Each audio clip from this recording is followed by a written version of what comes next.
So ulcerative colitis is a condition that can affect so many of our patients in so many different ways, and it can be hard for us as GPs to recognise it and manage it appropriately. So I'm Kevin Barrett, I'm a GP in Hertfordshire. I work with Crohn's and Colitis UK and the Royal College of General Practitioners as part of that inflammatory bowel disease spotlight project. So NICE have updated the guidance because there's a wide variety of care across the UK. Some areas provide fantastic care with great access to outpatient appointments and inflammatory bowel disease nurses, whereas other areas find it hard to recruit and lots of the care can be left up to the GPs to manage. So ulcerative colitis can be a condition that is managed quite a lot in secondary care. This film is there to help general practitioners interpret that guidance, bring it to life and make it real for us and for our patients. So ulcerative colitis is a condition that affects at least 146,000 people in the UK. It affects the bowel only, generally affects the distal end of the large bowel and affects the lining, the mucosal, rather than being a transmural disease. Genetics do play a part, however there's no evidence that diet or lifestyle play a part in triggering it off. There is some evidence that smokers are slightly less likely to get it than non-smokers. However, the harmful effects of smoking far outweigh any potential protective effects that one might get from it. So it's a condition that can affect people of any age, although it typically affects people in their late teens and early 20s, with a secondary peak later on in people that age in their 50s and 60s, although the evidence is showing that actually those peaks are flattening off as time develops. So ulcerative colitis is a condition that affects the large bowel only. It can affect different sections in different patients. Some patients just get proctitis, some patients it's the rectus sigmoid area that's affected, some patients get left-sided disease that goes up to the splenic flexure, and some patients get a pancolitis that affects all of the large bowel. As well as affecting the bowel, there are extra intestinal effects that can occur with it, so it can affect the joints, liver, eyes and skin. So ulcerative colitis can present in a number of different ways in primary care. It can be very straightforward to diagnose, so patients can present with typical bloody diarrhoea, urgency, weight loss, those are very, very typical obvious symptoms. However, some patients don't always get those and can present just with a gradual change in their bowel habits, not necessarily with blood in their stool. Ulcerative colitis doesn't always affect just the bowel though. There are some patients who present with symptoms affecting their joints, their skin, their eyes and their liver. The symptoms of ulcerative colitis can overlap with those of so many other different conditions as well, from colorectal cancer through to ovarian cancer, endometriosis and a range of other abdominal conditions too. There's an increased risk of bowel cancer in patients with ulcerative colitis. NICE states that a typical patient with ulcerative colitis can have a risk of colorectal cancer of up to 18% 30 years from the date they were diagnosed, which means for patients diagnosed in their 20s and 30s, by the time they're 50 or 60, there's almost a 1 in 6 chance of having colorectal cancer. So the diagnosis of ulcerative colitis has to be done on histology. So it's not something that we can actually make a formal diagnosis of in primary care. We need to think about suspecting it. For the symptoms, the history are really key, really important, as with lots of things in primary care. Examining the patient's abdomen is important, and actually doing a rectal examination can give us a lot of information too. Our role as GPs is to take a good history, examine the patient, exclude red flag symptoms and investigate appropriately. Involving the patient is always important, but particularly so with ulcerative colitis, as these patients are often young. They're either still in education, starting careers, starting families, they have responsibilities that need to be managed as well. And those aspects of their lives are really important in making decisions about their treatment and their ongoing care. And the NICE guidance is very clear that patients should be involved with this, as with all things, but they should be at the centre of their care. Involve them in their discussions, talk through the various options, what the treatments are, ensure that they're aware of the screening for colorectal cancer, the risk of osteoporosis, the risk of long-term steroid use, malnutrition, contraception, fertility. These are all key things that our patients should be partners with. So the investigation of ulcerative colitis in primary care involves taking blood tests for full blood count to look for anemia and CRP or ESR to look for inflammation. If those tests are raised, then the suspicion of ulcerative colitis is quite high, whereas if they're normal, then it may be worth considering doing a fecal calprotectin test. Fecal calprotectin is a calcium-binding protein that's released from inflamed cells, and the levels of calprotectin correlate to inflammation within the bowel. If the levels are high, then that indicates that there may be something significant going on, and those patients need further investigation. If from our history taking and examination and blood tests we suspect the patient may have ulcerative colitis, our role is to refer them to see a gastroenterologist. The gastroenterologist will then take on the further investigations. The patient will be seen in clinic, they'll be examined again, have a rectal examination, probably have a sigmoidoscopy if there's bloody diarrhoea present.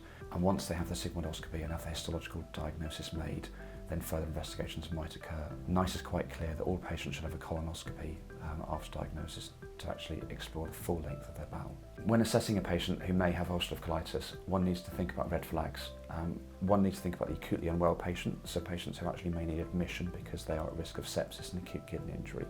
The Truelove and Witts criteria outlined in the NICE guidance gives a very standardised way of assessing patients who may need further treatment and assessment. One also needs to be aware of patients who may have colorectal cancer, and NICE NG12 gives very clear guidance about those patients should be referred on the 2-week wait pathways. So patients that present with symptoms that could be ulcerative colitis can also have a range of other conditions as well. So they can overlap with irritable bowel syndrome, with infective gastroenteritis, with infective proctitis, with celiac disease, and with ovarian cancer, colorectal cancer, and endometriosis can occasionally give the same range of symptoms as well. So it can be tricky for us sometimes to diagnose in those patients who present with less clear-cut symptoms. The management of ulcerative colitis depends upon the extent of the disease, where it is in the bowel, and the severity of the disease as well. So the mainstay of treatment are rectal preparations and oral preparations. Patients who have very, very distal disease, just affecting the very far end of their bowel, can be treated successfully with suppositories. Patients who have more extensive disease further up may require enemas or liquid preparations. Sometimes a combination of those two is required because of the delivery mechanism. With some actually gets it part the way up the bowel but misses the very end of the bowel as well. Patients with more extensive disease respond better to oral medications as well, and sometimes a combination of oral and topical therapy is required. Some patients do require steroid medication as well, and again these can be delivered locally or orally. Oral steroids again are useful for getting disease under control, but the long-term effects of long-term steroid therapy can be harmful with osteoporosis amongst other things, and generally it's better to avoid long-term steroid therapy unless other options have been explored. So patients given mesalazine treatment can take a little bit longer to respond to those than those given steroid treatments. Generally it's a good idea to assess response to treatment within 2 weeks, and if a patient is no better, then to escalate it to the next level. Clearly if a patient deteriorates during that time, then other measures need to be taken and advice needs to be sought from the gastroenterologists or the IBD advice line. So once a patient's symptoms are controlled, it is important for them to continue on long-term maintenance therapy of their medication, as this does reduce the chance of recurrence and also reduce the chance of colorectal cancer developing in later life. Some patients with acute severe ulcerative colitis require surgery, particularly patients who present with very severe symptoms who don't respond to initial treatment. So NICE provides guidance for hospital practitioners to assess those patients. There are clear criteria in there for when to get the surgeons involved to make that joint decision about surgical option. With ulcerative colitis, it's important that the entire team works together as well. And by the entire team, I don't just mean the hospital team with the gastroenterologists and dietitians and psychologists. I actually mean involving primary care within it as well. Liaison between primary and secondary care is key. Patients come to see us for a whole host of different reasons, and we need to know what's going on in secondary care. And likewise, secondary care needs to know what we're doing in primary care as well. They need to know how many courses of steroids we've prescribed, any new diagnoses that the patients might have that might affect their ulcerative colitis, and also generally what else is going on in patients' lives. The more information we share between the two sides, the better. So once a patient is discharged from secondary care back to the care of the general practitioner, it's important for us to actually make some baseline observations to make sure the patient's weight is stable, that they're taking the medication, because compliance is really important, and also think about the other aspects of their lives, what's going on with their family, with their work, and also to think about bone health, to make sure they're having their regular screening. But there's no set guidance about what general practitioners should do once a patient has been discharged. So ulcerative colitis can affect patients in quite personal ways, in ways that they may not be willing to talk to us, let alone their employers about.